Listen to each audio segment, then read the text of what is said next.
The 11th day of, or the 11th sign. I started singing the actual song. That was my bad. The 11th sign before Christmas, the true Lord said to me, then ask me to stop.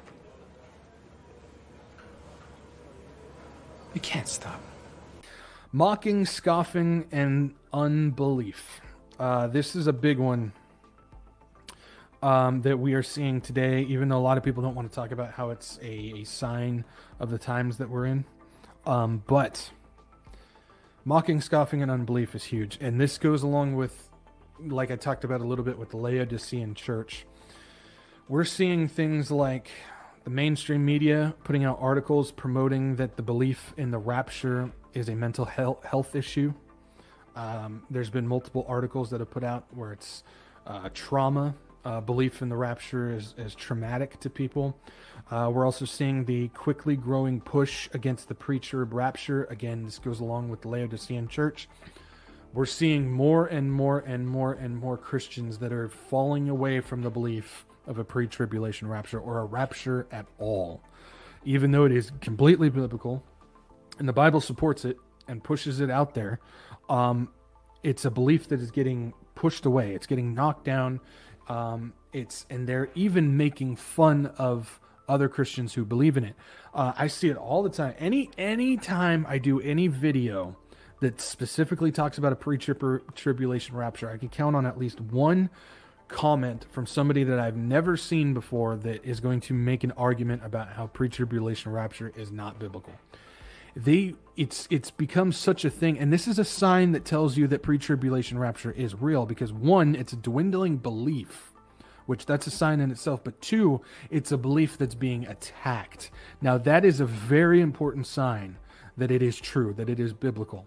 When you have a belief like the pre-tribulation rapture that is being actively attacked so much that people will actually search out videos just to comment on there saying that it is not real, that is a sign.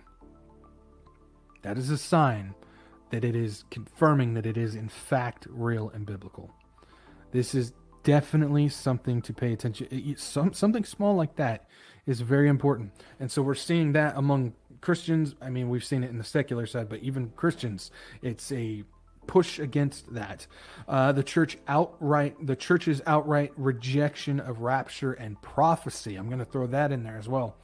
This is part of the Laodicean church, the modern church. How many churches, one, refuse to even teach prophecy? They don't teach things like hell. They don't teach things like sin. They don't teach any of that stuff. I got a hair that keeps falling. Sorry. They don't even teach about that stuff. They won't even mention it. Anything that's negative. How many churches refuse to talk about prophecy? How many pastors of churches don't even know about prophecy? The prophecy is 1/3 of Scripture. Prophecy is 1/3 of Bible, and people don't realize this, but Jesus, he is technically the spirit of prophecy. His life that he lived and what he taught all was prophetic.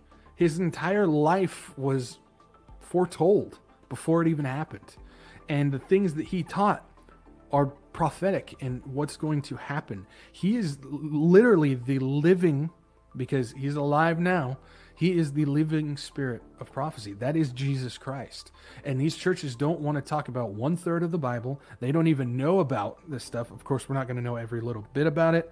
Obviously, we can't sit here and say, this is exactly what's going to happen, because prophecy is unfolding and there's so much stuff that we don't know, but we know to watch for these signs. And they're also ignoring and rejecting the spirit of Jesus Christ, which is prophecy. He is prophecy. He was foretold by himself. I mean, there's no other way to put it, because God and Jesus are the same, but that's exactly how it is with this stuff. And so these churches, they're outright rejecting prophecy. They're outright rejecting the biblical teaching of pre-tribulation rapture. They are pushing that away, and it's becoming active. Why do you think that is?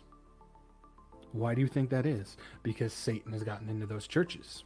he has taken over the modern day church. Do you really think they want him, or do you really think that Satan wants these churches to be teaching about his defeat that's going to be coming? Because we know he loses.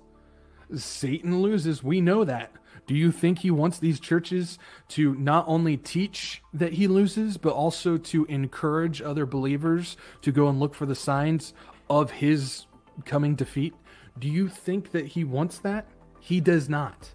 So when you see these churches that push prophecy away, that push the pre-tribulation rapture away, that push Israel away, when you see those churches, and then not only do they push it away, but they either don't know, or they make fun of, or they scoff, they mock, and they say, don't follow those people. Those are crazy people. But when you see that, you know he's in there. Also, with mocking, scoffing, and unbelief, we've got Christians, people that call themselves Christians, I use air quotes there, actively seeking to attack and debate the pre-tribulation rapture. I already covered that when I said these people, are actively searching out arguments on that stuff. But just to kind of put it all together, there is absolutely no interest in watching for the signs. You will see a lot of these Christians. I remember when I first started this podcast, I was trying to get it out there as much as I could. So I went on to some forums, Christian forums or whatever. And I mean, a lot of them don't allow you to do it, but there's a couple that did. And I was like, hey, I'm putting together a Christian podcast. I cover, some prophetic news and signs that are happening or whatever. I got so many responses from people on there saying, this isn't Christian. You're just talking about conspiracy theories. This is, a couple of them said what I was doing was evil and whatnot. This is this mindset. This is this mindset of not only do people have no interest in watching for the signs, they don't care, they don't want to know, but they're actively pushing it off as conspiracy theory. They think it's just conspiracy. This is the mocking and the scoffing. This is biblical. I think it's Peter. I can't remember. Guys, I'm terrible when it comes to recalling this stuff. I'm sorry. I think it's Peter. But there is scripture that tells us that in these latter times, in the end, the small group that are the watchmen that actually do look for the signs, they will be mocked, they will be scoffed, they will be attacked, and then there's going to be a growing, ever-growing unbelief of pre-tribulation rapture and prophecy. If you just look at what is happening and you look at the prophetic scriptures, you cannot deny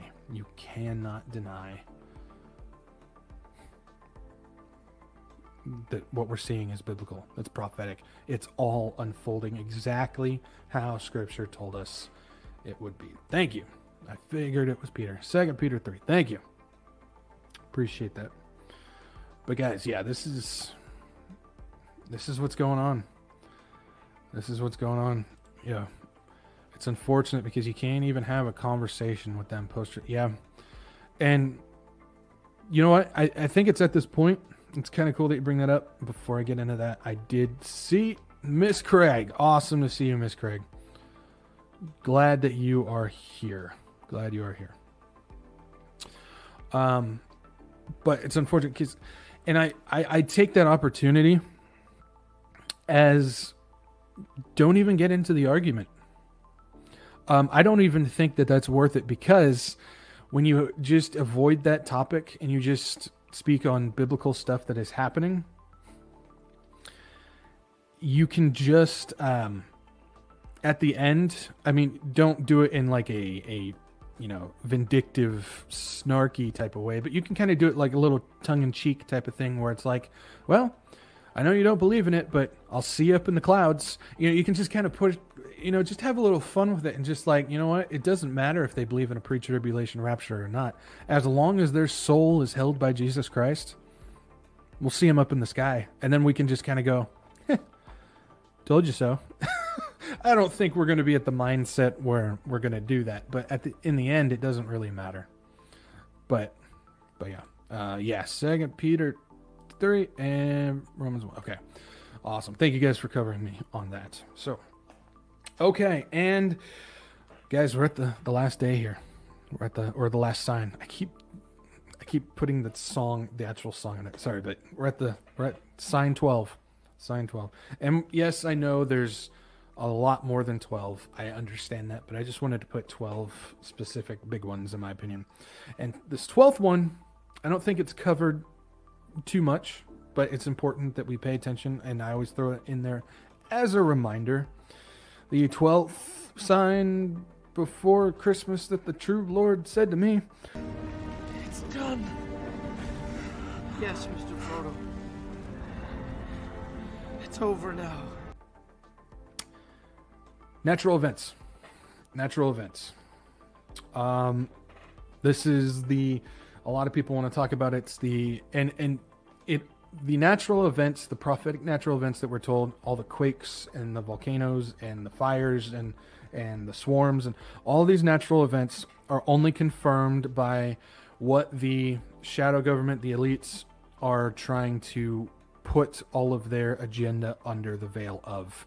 And that veil is under the climate change veil. It's of the global warming, climate change. They change it back and forth, whatever fits their narrative.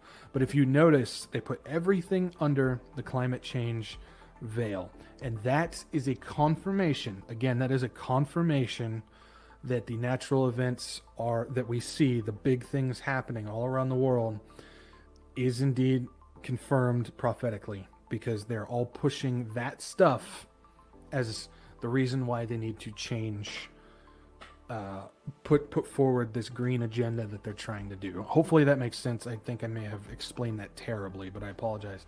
It's only confirmation though, and it tells us how important these natural events are. That's also another aspect, because I think the natural events are probably the least looked at as far as the prophetic stuff goes, but this is a confirmation of how important it really is. So we see things like the floods that have been happening, the giant fires that have been happening, all of the tornado storms that have been happening, the extreme droughts. We're seeing a precursor, and we're not seeing it yet, obviously, because that happens in the tribulation, but we're seeing a precursor of the Euphrates River drying up. We're seeing that stuff, all the droughts that have been happening, all the biblical swarms of locusts that have been just ravaging through food and everything, all the eruptions and the quakes.